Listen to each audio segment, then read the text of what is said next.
মাননীয় মন্ত্রী আপনি কেন পারছেন না আমার মেহেন্দিগঞ্জের গরিব ফারুক সর্দার ইউনিয়ন আওয়ামী লীগের ভাইস প্রেসিডেন্ট তাকে হত্যা করা হলো 8 বছর লাগলো পুলিশের চার্জশিট দিতে প্রতিকারহীন শক্তির অপরাধে বিচারের বাণী যেন নীরবে নিভিতে না কাঁদে। মাননীয় সদস্য জনাব পঙ্কজনাথ বরিশাল 4 1 মিনিট। মাননীয় স্পিকার আপনাকে ধন্যবাদ, আমার একটু সময় লাগবে। মাননীয় স্পিকার মাননীয় সংসদ নেতা মাননীয় প্রধানমন্ত্রী বাংলা সাহিত্যের মেধাবী ছাত্রী, তিনি প্রায়শই আমাদেরকে তার প্রিয় কবিতা থেকে পড়ে শোনাতেন যে রূপনারায়ণের কোলে জেগে উঠিলাম দেখিলাম এ জগৎ শুধু স্বপ্ন নয়, দেখিলাম রক্তের আখরে দেখিলাম আপনার রূপ, চিনিলাম আপনারে আঘাতে আঘাতে বেদনায় বেদনায়। সত্য যে কঠিন বড় কঠিনের ভালোবাসিলাম সে কখনো করে না বঞ্চনা, আমৃত্যুর দুঃখের তপস্যায় জীবন সত্যের দারুণ মূল্য লাভ করিবারে।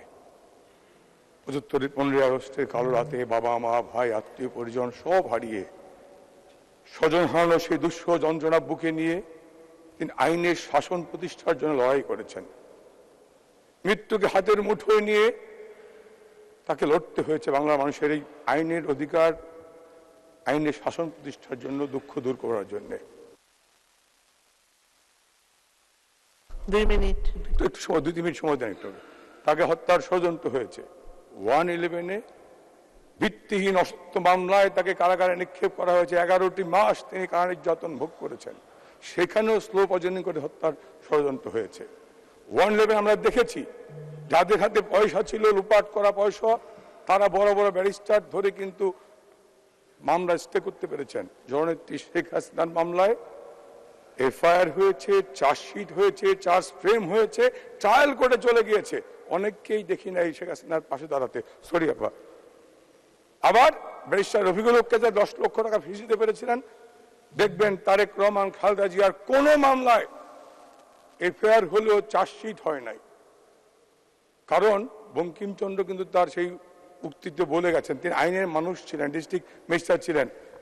আইন তা তো বড় লোকের পয়সা খরচ করে দেখা তামাশা মাত্র। আমি তা বলতে চাই না, আমি তো বঙ্কিমচন্দ্র থেকে কোট করলাম, তিনি ডিস্ট্রিক্ট ম্যাজিস্ট্রেট ছিলেন। এখনো দেখবেন ঝিনাইদহ বোর্ডে তার নাম আছে। আইন বড় লোকের পয়সা খরচ করে দেখা তামাশা মাত্র। কারণ শেখ হাসিনার হাতে পয়সা ছিল না। আমরা যার কর্মী ভিত্তি অসত্য মামলায় কারাগারে প্রেরণ করলাম, আমাদের ট্রায়াল হয়ে গেছে, 13 বছরের সাজা হয়ে গেছে। সৈয়দ রাজাউর রহমান, সাহারা আপা বা শেষ দিকে ব্যারিস্টার শফিক আহমেদ হয়তো পাশে দাঁড়িয়েছেন। যাদের হাতে পয়সা ছিল লোপাট করা, তাদের কিন্তু কেশাগ্র স্পর্শ করতে পারেনি সেই সময় কামালের সরকার, বা করেও নি। ফর্মুলা ছিল -1, মানে মাইনাস শেখ হাসিনা। আমি বলছি আইনমন্ত্রী মহোদয়, আপনার মাননীয় প্রধানমন্ত্রীর নির্দেশনায় গত 15 বছরে বঙ্গহত্যার বিচার হয়েছে, যুদ্ধাপরাধীদের বিচার হয়েছে, আইনের শাসন প্রতিষ্ঠা হয়েছে, এটি সত্য। কিন্তু প্রতিকারহীন শক্তির অপরাধে বিচারের বাণী যেন নীরবে নিভিতে না কাঁদে। আমার মেহেন্দিগঞ্জের গরিব ফারুক সর্দার ইউনিয়ন আওয়ামী লীগের ভাইস প্রেসিডেন্ট, তাকে হত্যা করা হলো। 8 বছর লাগলো পুলিশের চার্জশিট দিতে। চার্জশিট হলো চার্জশিট কগনিজেন্স নেওয়ার কোর্ট নিল। তারপরেও সেই চেয়ারম্যানরা পানিশমেন্ট পাচ্ছে না, সাময়িক বরখাস্ত হচ্ছে না। এখানে কি প্রতিকারহীন শক্তির অপরাধে বিচারের বাণী নীরবে নিভৃতে কাঁদবে?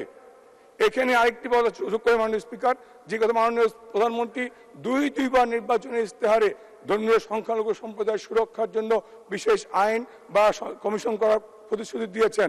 মাননীয় মন্ত্রী আপনি কেন পারছেন না, যেটি 1977 সালে জেনারেল জিয়া সামরিক ফরমান বলে বাংলাদেশের মূল সংবিধান থেকে ধর্মীয় স্বাধীনতা বা ধর্মনিরপেক্ষতা বাদ দিল, আমরা কেন পাচ্ছি না? তার ফলশ্রুতিতে কি হলো?